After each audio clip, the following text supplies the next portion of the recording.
ইমানে লাজ লগা বিষয় মাননীয় মুখ্যমন্ত্ৰী ডক্টৰ হেমন্ত বিশ্ব শৰ্মা ডাঙৰীয়াৰ চৰকাৰৰ তৰফৰ পৰা আজি মহিলা উদ্যমিতা যি সবলীকৰণ উদ্যোগীকৰণ আঁচনি লৈ পেলাই ফৰ্ম বিতৰণৰ বাবে প্ৰায় 2000তকৈ অধিক মানুহ ৰৈ আছিল মহিলা ৰৈ আছিল সেই সভাত আহি পেলাই তেওঁ ৰাহুল গান্ধী বিন বুলাই মেহমান মানে মতাই নাই আৰু বেলেগৰ পিঠাৰে মানে বিয়া পাতিব বিচৰা যিটো কংগ্ৰেছৰ স্বভাৱ সেইটো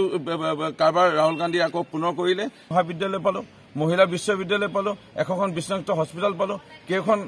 ইয়াত আমি আদৰ্শ চাহ বাগান অঞ্চলত আমি বিদ্যালয় পালো কেইখন হস্পিটেল লাভ কৰিলো ইয়াৰ লগতে বিশেষভাৱে মৰিনী হৃদয় ৰেখা আৰু প্ৰায় 5খন জিলাক সংযোগ কৰে ধুধুৰালি যিটো আমাৰ হৃদয় ৰেখা কংগ্ৰেছৰ যিসকল নেতা পানী নেতা আছিল তেওঁলোকে ৰাহুল গান্ধীক কৈ আহিছিল ৰাস্তা কিনাৰে কিনাৰে বহুত মানুহৰ সমাগম হ'ব মৰিনীত সমষ্টিত প্ৰৱেশ কৰি প্ৰায় 10 কিলোমিটাৰ বাট আহি আমগুৰি সমষ্টিত জাজি দলং পাৰ হৈ যেতিয়া হেমলাই গাঁও পঞ্চায়তৰ লোকে তেওঁ কোনো মহিলা বা ৰাইজৰ সহায় নাপালে ইমানে লাজ লগা বিষয় মাননীয় মুখ্যমন্ত্ৰী ডক্টৰ হেমন্ত বিশ্ব শৰ্মা ডাঙৰীয়াৰ চৰকাৰৰ তৰফৰ পৰা আজি মহিলা উদ্যমিতা যি সবলীকৰণ উদ্যোগীকৰণ আঁচনি লৈ পেলাই ফৰ্ম বিতৰণৰ বাবে প্ৰায় 2000তকৈ অধিক মানুহ ৰৈ আছিল মহিলা ৰৈ আছিল সেই সভাত আহি পেলাই তেওঁ ৰাহুল গান্ধী বিন বুলাই মেহমান মানে মতাই নাই আৰু বেলেগৰ পিঠাৰে মানে বিয়া পাতিব বিচৰা যিটো কংগ্ৰেছৰ স্বভাৱ সেইটো কাৰবাৰ ৰাহুল গান্ধী আকৌ পুনৰ কৰিলে যি আমাৰ মাননীয় মুখ্যমন্ত্ৰী ভাৰতীয় জনতা পাৰ্টীৰ এই চৰকাৰৰ আঁচনি এই আঁচনিত গ্ৰহণ কৰিবলৈ অহা 2000 মান মহিলাৰ সমাগম দেখি পেলাই মহিলা যিটো ৰাস্তা কিনাৰত নেদেখিলে সেই তাত আহি পেলাই প্ৰৱেশ কৰিলে এতিয়াও মানে ৰাহুল গান্ধী বিজেপিৰ সহায় লৈ পেলাইহে তেওঁ ৰাজনীতি কৰিব বিচাৰিছে ইমানে লাজ লগা বিষয় বিজেপিৰ সহায় লৈ ৰাহুল গান্ধী ৰাজনীতি কৰিব বিচৰা মানে এইটো আৰু এটা হাস্যকৰ বিষয় হৈছে সঁচাকে ৰাহুল গান্ধী পাপুৱে হৈ থাকিল আৰু ইমানে লাজ লগা বিষয় মাননীয় মুখ্যমন্ত্ৰী ডক্টৰ হেমন্ত বিশ্ব শৰ্মা ডাঙৰীয়াৰ চৰকাৰৰ তৰফৰ পৰা আজি মহিলা উদ্যমিতা যি সবলীকৰণ উদ্যোগীকৰণ আঁচনি লৈ পেলাই ফৰ্ম বিতৰণৰ বাবে প্ৰায় 2000তকৈ অধিক মানুহ ৰৈ আছিল মহিলা ৰৈ আছিল সেই সভাত আহি পেলাই তেওঁ ৰাহুল গান্ধী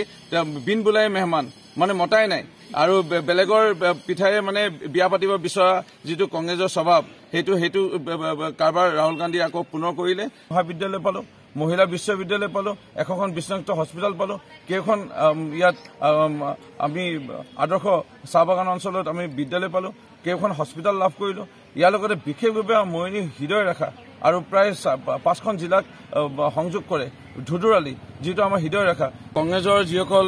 নেতা পানী নেতা আছিল তেওঁলোকে ৰাহুল গান্ধীক কৈ আহিছিল ৰাস্তা কিনাৰে কিনাৰে বহুত মানুহৰ সমাগম হ'ব মৰিনীত সমষ্টিত প্ৰৱেশ কৰি প্ৰায় 10 কিলোমিটাৰ বাট আহি আমগুৰি সমষ্টিত জাজি দলং পাৰ হৈ যেতিয়া হেমলাই গাঁও পঞ্চায়তৰ লোকে তেওঁ কোনো মহিলা বা ৰাইজৰ সহায় নাপালে ইমানে লাজ লগা বিষয় মাননীয় মুখ্যমন্ত্ৰী ডক্টৰ হেমন্ত বিশ্ব শৰ্মা ডাঙৰীয়াৰ চৰকাৰৰ তৰফৰ পৰা আজি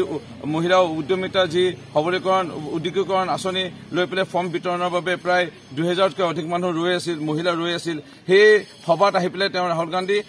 বিন বুলাই মেহমান মানে মতাই নাই আৰু বেলেগৰ পিঠাৰে মানে বিয়া পাতিব বিচৰা যিটো কংগ্ৰেছৰ স্বভাৱ সেইটো কাৰবাৰ ৰাহুল গান্ধী আকৌ পুনৰ কৰিলে যি আমাৰ মাননীয় মুখ্যমন্ত্ৰী ভাৰতীয় জনতা পাৰ্টীৰ এই চৰকাৰৰ আঁচনি এই আঁচনিত গ্ৰহণ কৰিবলৈ অহা 2000 মান মহিলাৰ সমাগম দেখি পেলাই মহিলা যিটো ৰাস্তা কিনাৰত নেদেখিলে সেই তাত আহি পেলাই প্ৰৱেশ কৰিলে এতিয়াও মানে ৰাহুল গান্ধী বিজেপিৰ সহায় লৈ পেলাইহে তেওঁ ৰাজনীতি কৰিব বিচাৰিছে ইমানে লাজ লগা বিষয় বিজেপিৰ সহায় লৈ ৰাহুল গান্ধী ৰাজনীতি কৰিব বিচৰা মানে এইটো আৰু এটা হাস্যকৰ বিষয় হৈছে সঁচাকে ৰাহুল গান্ধী পাপুৱে হৈ থাকিল আৰু